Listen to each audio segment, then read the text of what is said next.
Welcome to the Fast Show here at Santa Pod Raceway.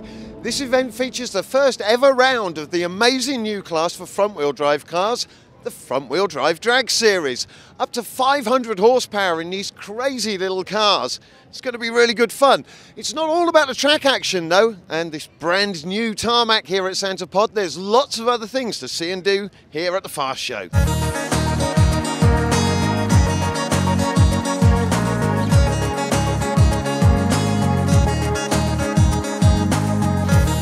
Well, as you can see, it's very wet at the moment. I'm getting quite wet myself. So we can't see any other cars out on track at the moment. Hopefully things will improve. But the front-wheel drive drag series is an amalgamation of both the Eurosport Compact and the Japanese drag series front-wheel drive classes. And this will be the first time we've seen the European cars, the Japanese cars, and heck, maybe American or from anywhere else as long as it's front-wheel drive, racing against each other. So it's going to be a very exciting thing for all the fans here within the modified scene. Well, we pick up the front-wheel drive action at their semi-final stage as well. And here we have Guy Chamberlain up alongside Neil Knight. Well, Neil Knight gets a whole shot. He's away first. We know that Guy Chamberlain's got a whole lot more power, but we've seen the car's been fairly unreliable. Oh, and it's happened again. Neil Knight is going to take out the favourite. When you look at these front-wheel drive cars, you really need to consider what is the benchmark amongst production cars, and that's the 13-second runners. A few can get into the 12s, but at those speeds out of a factory, you have to go to the likes of Porsche, Lamborghini, Ferrari. We're talking serious horsepower here, and there's not many cars that can do it. So these backstreet people who are building cars in their back gardens, some of the specialist tuners, are doing some pretty interesting things. And some of those have grown up through the modified scene. Some of them have come into the sport completely new and had cars built for them. A few of the guys who've made real benchmark runs will be competing in the front-wheel drive drag series. Guy Chamberlain, for one, from CPL Racing. He was the first one to get a Honda Civic into the 9-second quarters. We've got Specky with his amazing little Tigro, which is essentially a Vauxhall Corsa with a sporty looking bodywork on it.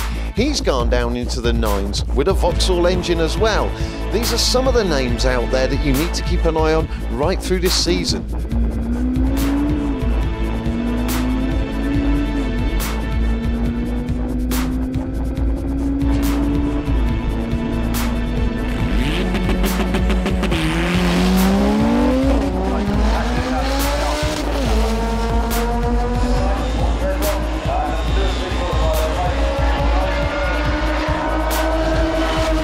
Front-wheel drive drag car has some very unique and interesting challenges to get its power down onto the track. With a traditional drag car, you'd have rear suspension squat. The weight or the mass of the vehicle would rise up and power down through the rear tyre. You get maximum traction.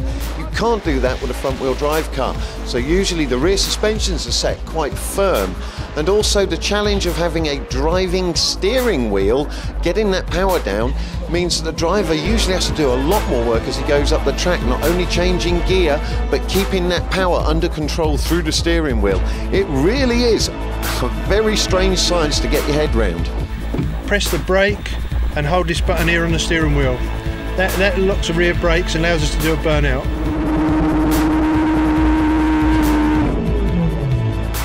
Once you come out the burnout, it's a first gear launch. Hold it hard on the handbrake, lift the clutch up so the car is actually trying to pull forward. As soon as the light goes, flick the clutch off, full throttle, and away you go.